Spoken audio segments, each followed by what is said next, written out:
solar, together with the new Comanche plant, the gas industry had lost a lot of market share or was in the process of losing some of the market share for electric generation here in Colorado, so there's heightened interest there.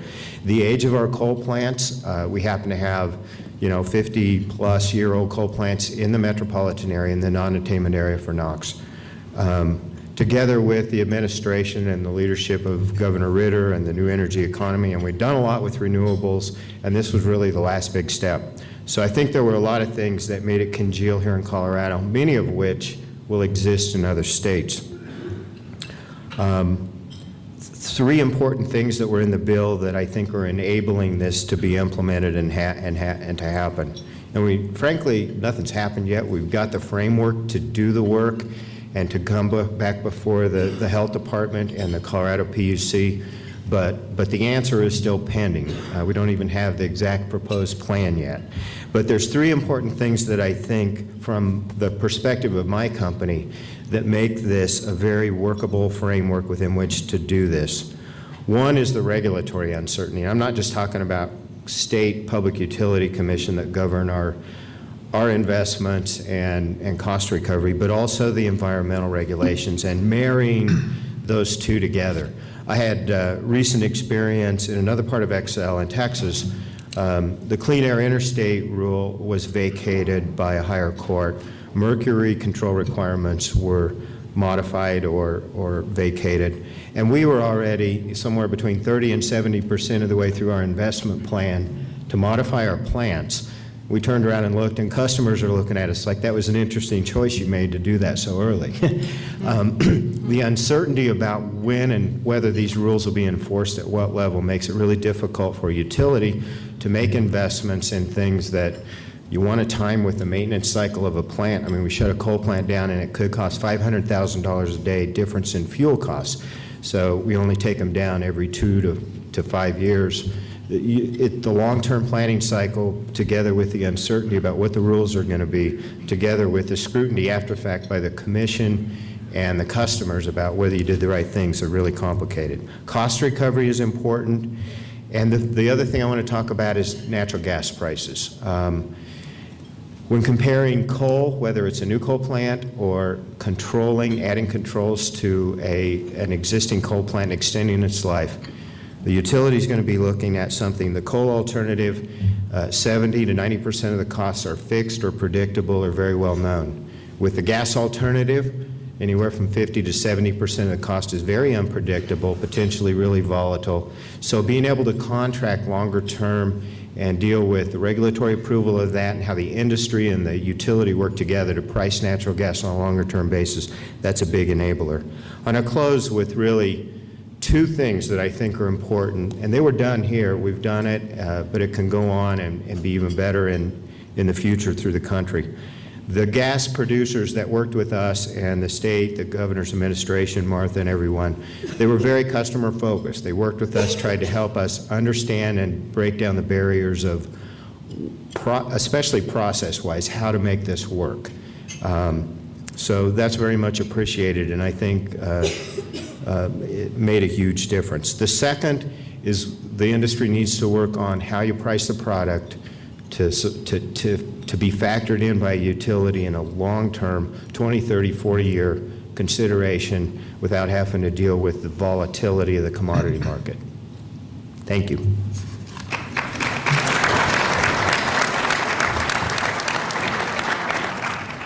Great. Thank you, David. And now our next panelist, Pete Mace-Smith, who's the Executive Director of the Colorado Conservation Voters. Pete?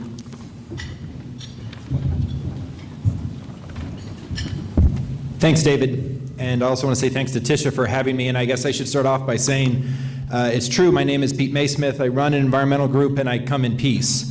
I am glad to be here. I'm excited to be here because it's symbolic of all that we did with House Bill 1365, which I think is just enormously important for this state. I want to talk a little bit about how the environmental community saw this issue and this effort and how and why we were able to come into this conversation, what I think and believe was a productive and an important way with our partners both at the state, Excel, and then, of course, with industry. Our frame of reference coming in is that this is a clean air issue. I was talking with Tom and Don as we were eating lunch, and I told them I grew up here in Colorado, a couple miles from where we're having this meal right now. And one of the most vivid memories of my childhood is the brown cloud. I grew up in East Denver, so we'd come out of the house and, I'd go to school to the west, or I'd, come into downtown, come into the city to, whatever the case might be. And I remember as a child thinking to myself, I don't understand this. We live in this gorgeous state, and I look up and there's this beautiful blue sky, and then I look west to the mountains that I also grew up loving, and there was this brown haze, this brown cloud. And of course I did what all kids do. I asked my parents what that was all about, and they said, well, our air's too dirty. So my frame of reference, and it's not just mine, but working within the environmental constituency, is that we need to do more, a lot more, to clean up our air. The American Lung Association tells us that 65,000 children in the Denver metro area have asthma, and we know what bad air does to asthma, both in terms of causation and making that situation worse. Things like regional haze problems. I grew up going to Rocky Mountain National Park in Estes Park. My father actually lives there now. It's still a special place for me. And knowing what regional haze is doing to the views in Rocky Mountain National Park is another motivating factor for us as we come into this conversation. And then, of course, the other thing is climate.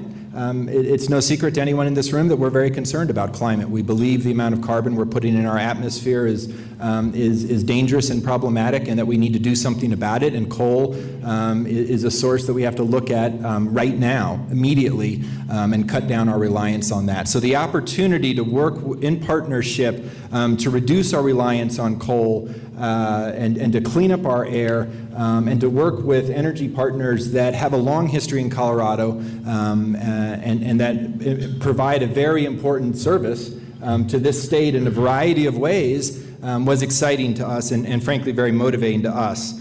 I guess the second thing I want to do, though, is to make clear about the way that we felt we were able to enter into the conversation.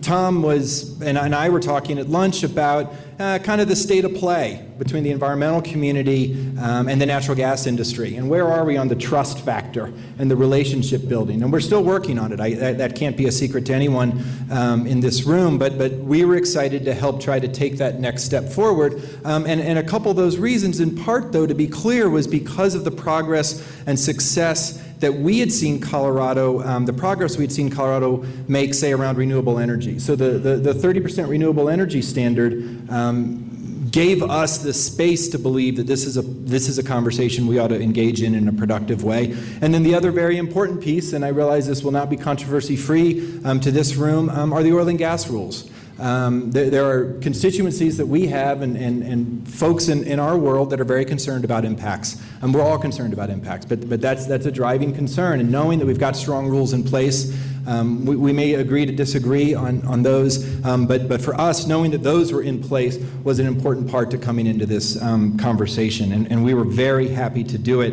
It was a real honor for me on the bill signing to be able to stand not just with the governor and to speak at that bill signing, but to stand with Tisha when she spoke there, and with folks from industry and with Republicans and Democrats, because this was a bipartisan issue, and that was something that was important to us. So setting up an emissions-based framework, given the work we had done around renewables and impacts here in the state, allowed us to come in with confidence. The thing I guess I also want to just mention in brief is that, and it comes back to the conversation that Tom and I were having about still working on building a relationship and building trust. And it was Martha that said sometimes that takes months and years, and that I think is a very true statement. And so as part of that, we work very hard within our broad constituency within the environmental movement to engage in these conversations, both internally and then to bring some of those groups into these conversations. And that leads us down different paths at different times, and specifically, some of you may be sitting here thinking about a scorecard that we issue, Colorado Conservation Voters, my organization, issues. And ultimately, we weren't able to score 1365 because we didn't have have a clear consensus. We've been doing that scorecard for 14 years. We've been working in a consensus-based manner with about 20 groups around the table, and we didn't have total consensus. You know, we were very close, and that's the kind of thing that I hope next year, I don't know, we're not going to be looking at 1365, you know, the next, you know, iteration of that, but the next issue that we're working on with the natural gas industry to protect our environment and to move forward, that we will be able to take that next step forward. So we're still in the middle of working that, but it was an exciting coalition to be a part of because the issue was so profound and the progress we made collectively, I mean, when I say we, I think is so profound and so important. So I appreciate the opportunity to come here and say a few words, and thanks very much.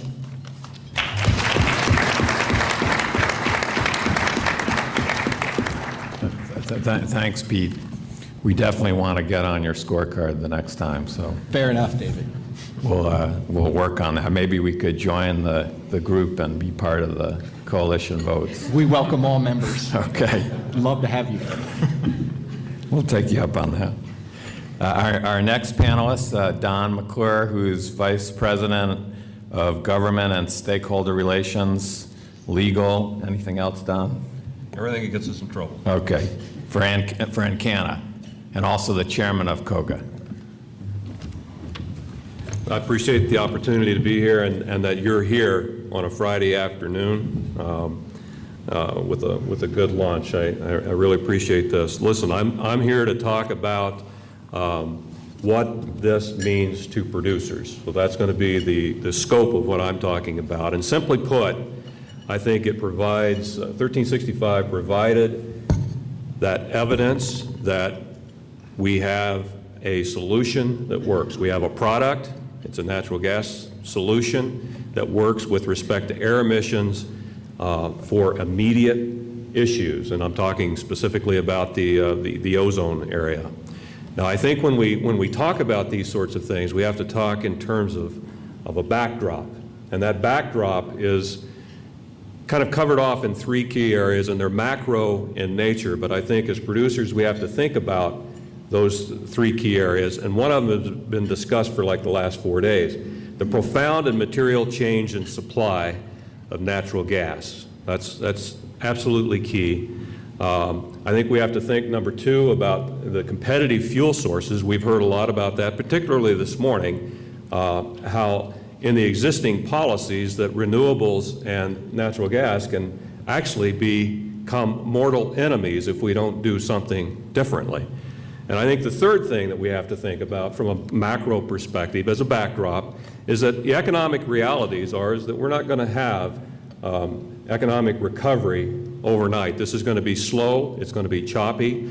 All three of these macro events profoundly affect natural gas prices as we go forward. So what's the outcome? Well, I think in the near term, you're seeing it. $4.50 to $5 type gas prices. I think in the long run, we're going to see that contango market that we have today, where we've got low prices on the front end or the nearby end and higher, somewhat higher prices, not much, but somewhat higher prices in the back end, is already starting to flatten out. I think that's evidence that the market is apparently believing some of the supply story. So I think that's an important piece that we have to understand as we go forward. So I'll just give you an example because we're going to be talking about long-term contracts, those sorts of things. The 10-year NYMEX